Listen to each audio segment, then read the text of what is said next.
बात तो ये है कि आपको मालूम है कि हम हर चुनाव में ये देखते हैं कि मनी पावर का कितना रोल रहता है, पैसे का कितना रोल रहता है। तो हमने तय किया कि लोकसभा में जो कैंडिडेट होगा वो 94 लाख खर्च, उससे ज़्यादा नहीं कर सकता, और असेंबली में 40 लाख। अब हम जानते हैं, आप जानते हो, सभी लोग जानते हैं कि क्या इसका पालन होता है? नहीं होता ना। तो कौन सा सुधार ला रहे हैं हम उसके बारे में? और दूसरी बात कि जो पॉलिटिकल पार्टीज हैं उन पे कोई पाबंदी नहीं है, कोई कैपिंग नहीं है। क्या हमने उसके बारे में सोचा? पॉलिटिकल पार्टी जितना मर्जी खर्च कर दें, और मतलब कि जो पैसा बह रहा होता है तो हम देखते हैं किस तरह से बह रहा है। तो ये इलेक्टोरल रिफॉर्म आज तक में इसमें हम सुधार नहीं लाए। दूसरा, हम बड़ा भारी सुधार जो लाए थे वो 10th शेड्यूल का था। आपको याद है कि आया राम गैर राम की प्रक्रिया चल रही थी और लोग पार्टी बदल के जाते थे दूसरी तरफ। तो हमने सोचा 1985 में कि 10th शेड्यूल लाया जाए, संशोधन किया जाए संविधान में। तो 1985 में 10th शेड्यूल लाया गया। वहां स्प्लिट की बात हुई और मर्जर की बात हुई। आज स्प्लिट कहाँ है? उसका भी लोगों ने दुरुपयोग किया, हम ही ने दुरुपयोग किया। मतलब कानून लाते हैं फिर उसको हथियार बनाते हैं। ये असलियत है, इस देश की असलियत है। 10th शेड्यूल को क्या हुआ, स्प्लिट को क्या हुआ, हमें उसको रद्द करना पड़ा। फिर केवल मर्जर की बात आई। मर्जर कोई पार्टी, आज की पार्टी कोई मर्जर नहीं करती। स्प्लिट के द्वारा ही सरकारें बदली जाती हैं। तो कहां सुधार हो रहा है? जो भी कानून आता है उसका हम खुद लोग उल्लंघन करते हैं। फिर आपको याद होगा 2017-18 में एक फाइनेंस बिल आया। मेरे दोस्त अरुण जेटली थी, वहीं बैठे थे, और उन्होंने इंट्रोड्यूस किया और उन्होंने कहा जो पुराना जो फाइनेंस बिल के जो संशोधन कर रहे थे कंपनीज एक्ट में, क्या संशोधन था? पहले था कि कोई कंपनी जो 3 साल की उसकी काम नहीं है तो वो कोई कंट्रीब्यूशन नहीं दे सकती। उन्होंने उसको चेंज कर दिया।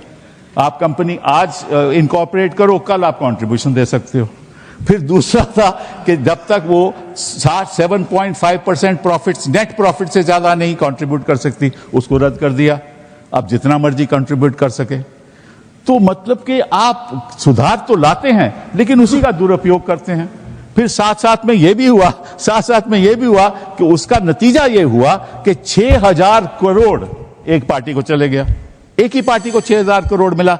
नहीं, तो एक minute, just I am not saying anything, I am not saying anything, sir. I am just trying to. I am not.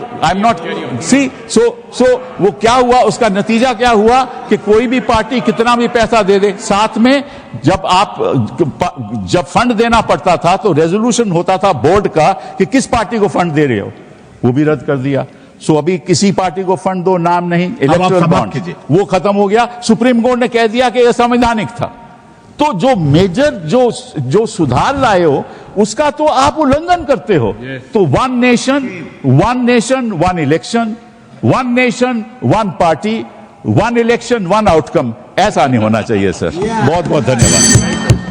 आज मतदाता सूची को लेकर कांग्रेस आपत्ति कर रही है। मैं याद दिलाना चाहता हूं 18 दिसंबर 1950 को डॉक्टर बाबा साहब अंबेडकर ने कहा कि जो इलेक्टोरल रोल्स हैं उनका हर 6 महीने में होना चाहिए रिवीजन, पर उनका कहना था व्यवहारिक दृष्टि से मुश्किल है तो 1 साल या 2 साल में कर दिया जाए। मगर सभापति महोदय ये 20 साल में भी करने को तैयार नहीं है और उसके बाद ये आरोप लगा रहे हैं। तो मैं इनसे पूछना चाहता हूं, अभी हमारे सम्मानित सदस्य कह रहे थे कि 45 दिन के बाद वो नहीं करते, उसका जवाब गृह मंत्री जी वहां पर दे चुके हैं। उन्होंने साफ साफ कहा 1991 में जो चेंजेस किए थे नरसिम्हा राव सरकार में, उसमें कोई भी एविडेंस, कोई भी पिटीशन 45 दिन तक ही हो सकती है। परंतु मैं पूछना चाहता हूं महोदय, बिहार के तो 45 दिन हुए, आज 45वां दिन है, क्यों नहीं अभी तक सीसीटीवी के लिए एप्लीकेशन दी है? अभी मैं कहना चाहूंगा जाइए फोन करिए, शाम 5 बजे से पहले सीसीटीवी के लिए लगा दीजिए। नहीं करना है। मैं पूछना चाहता हूं, आप कहते हैं 6 बजे के बाद इतनी वोटिंग हुई, बूथ के अंदर फोटोग्राफी पे रोक है, सड़क पे तो नहीं। दिखाइए कितनी लंबी लाइनें थी, कितनी लंबी आपने सोशल मीडिया पे पोस्ट किया, कितने आपके बूथ लेवल एजेंटों ने इस बारे में आपत्ति दर्ज की। परंतु सभापति महोदय इसमें से कुछ भी नहीं करना है, केवल बवाल करना है। इनकी स्थिति क्या है? जैसे कोई बच्चा है, क्योंकि मैं टीचर रहा हूं तो मैं कहना चाहता हूं, कोई बच्चा है वो कहे मेरे नंबर कम आए, तो तरीका क्या है? स्कूटी का फॉर्म भरो ना। स्कूटी का फॉर्म थोड़ी भरूंगा, मैंने बयान दे दिया, इतना काफी है, मगर एग्जामिनेशन कंडक्टिंग बॉडी मेरी दोबारा कॉपी जांच के दे दे। चलिए मैं दूसरा उदाहरण देता हूं। क्रिकेट का मैच हो रहा है और टीम को लगा कि बैट्समैन आउट था, अंपायर ने नॉट आउट दिया, तो क्या है, रिव्यू डिसीजन में जाओ ना। रिव्यू डिसीजन में नहीं जाऊंगा, मैंने प्रेस कॉन्फ्रेंस कर दिया, अब थर्ड अंपायर अपने आप डिसीजन दे दे। मुझे लगता है वो लोग क्यों नहीं जाना चाहते, उसमें और कोई कारण नहीं है। अभी तक लोकतंत्र को वो समझ नहीं पाए हैं कि एक चाय वाले ने आकर जो स्थान ग्रहण कर लिया है, तो जो साहिब आलम थे, जो फर्जंद अंजुमन थे, जो वली अहद सल्तनत थे, जो मानते थे राज करना उनका जन्मसिद्ध अधिकार है, वो इन चीजों के ऊपर अभी तक तय नहीं कर पाए। अब मैं दूसरी बात बताना चाहता हूं सर, बड़ी विचित्र बात है, एक बार कांग्रेस पार्टी के बड़े नेता विदेश जाते हैं, फिर आके एक सो कॉल्ड हाइड्रोजन बम फोड़ते हैं, फिर लौट के जाते हैं दूसरा बम फोड़ते हैं। पर मुझे आश्चर्य लगता है सर, कर्नाटक के मुद्दे पे प्रेस कॉन्फ्रेंस होती है और वो दिल्ली में होती है। कर्नाटक में आपकी सरकार है, न वहां का सीएम, न डिप्टी सीएम, न प्रदेश अध्यक्ष, और आपके तो राष्ट्रीय अध्यक्ष भी कर्नाटक से हैं, सभापति महोदय, वो भी नहीं रहते हैं। और कर्नाटक में पीसी होती है और उन्होंने कहा हाइड्रोजन बम फोड़ेंगे, तो इस पे मुझे याद आता है एक पाकिस्तान के मंत्री थे, शायद वो राशिद चौधरी उनका नाम था, जिन्होंने कहा था हमारे पास पाव पाव भर के एटम बम है। मगर मुझे लगता है जो कांग्रेस ने हाइड्रोजन बम छोड़ा वो शायद पाव भर का नहीं, छटाक भर का भी नहीं था। और वैसे मैं ये भी बता देना चाहता हूं, आप जब सरकार में थे तब भी बम नहीं छोड़ पाए थे। 1974 का परमाणु विस्फोट बम के लिए नहीं हुआ था, सरकार का ऑफिशियल बयान था कि ये केवल शांतिपूर्ण कार्यों के लिए हुआ है। ऑन द कॉन्ट्रेरी 11 और 13 मई 1998 को अटल जी की सरकार ने जब किया तो भारत ने कहा था we are the nuclear state. तो हाइड्रोजन बम सरकार में भी हम ही ने बनाया था, और आप न विपक्ष में कर पा रहे हैं न सत्ता पक्ष में रह के कर पा रहे थे। अब मैं दूसरी बात कहना चाहता हूं, जो वोट चोरी की बात बहुत होती है, तो मैं याद दिलाना चाहता हूं, बिहार का चुनाव संपन्न हुआ है, कोई कहे चोरी हो गई तो उसके पास कुछ होना चाहिए सामान जिसकी चोरी हो गई। तो मैं आंकड़ा रखना चाहता हूं सदन के सामने, विगत 35 सालों से किस ढंग से कांग्रेस का वोट घट रहा है। 1990 में 71 सीटें जीती, 24% वोट, 103 पे जमानत जब्त। 1995 29 सीटें जीती, 16% वोट, 167 पे जमानत जब्त। सन 2000 में 23 सीटें जीती, 11% वोट, 231 पे जमानत जब्त। 2005 में पूरी सीटें लड़े नहीं, कुल लड़े 58, जिसमें जीते 9, 6% वोट।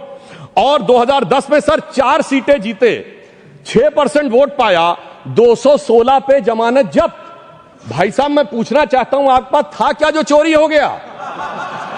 इसीलिए मुझे एक चीज याद आती है, जो हमारे ग्रामीण क्षेत्रों में एक कहावत है कि जब वो चोरी की गुहार लगाते हैं तो फटक चंद गिरधारी, ना लुटिया ना थारी, और चौराहे पे चीख रहे हैं चोरी हो गई हमारी। अब मैं ये भी बताना चाहता हूं सर, एक बात और इससे अच्छी हो गई, जब इन्होंने मतदाता सूची पर आरोप लगाना शुरू किया है, इसका अर्थ ये हो गया सर ईवीएम के आरोप से विड्रॉ कर लिया है। क्योंकि ये तो कहते थे ईवीएम में गड़बड़ है, बटन दबाते हैं वोट भाजपा को पहुंच जाता है। यदि इनका आरोप सही माना जाए, मैं एक बात कह रहा हूं, यदि इनका आरोप सही माना जाए, अगर ईवीएम मैनेज थी तो किसी को वोटर रोल मैनेज करने की जरूरत क्या है? या तो वो सच था या ये सच है। हकीकत न वो सच था न ये सच है। इनके दिमागों में जैसे आज ईवीएम से पीछे हटे हैं, हकीकत में क्या है इनकी स्थिति सभापति महोदय ये है कि कहावत होती है नाच न जाने आंगन टेढ़ा, मगर सर इन पे लागू नहीं होती है। ये कहते हैं आंगन ही नहीं टेढ़ा है, छत भी टेढ़ी है, दीवार भी टेढ़ी है, जमीन भी टेढ़ी है, छज्जा भी टेढ़ा है, खंभा भी टेढ़ा है, पर क्या करें, टेढ़ा है पर मेरा है। सभापति महोदय वास्तविकता में इन्हें अपना दिमाग जो टेढ़ा हो गया है उसे सीधा करने की आवश्यकता है।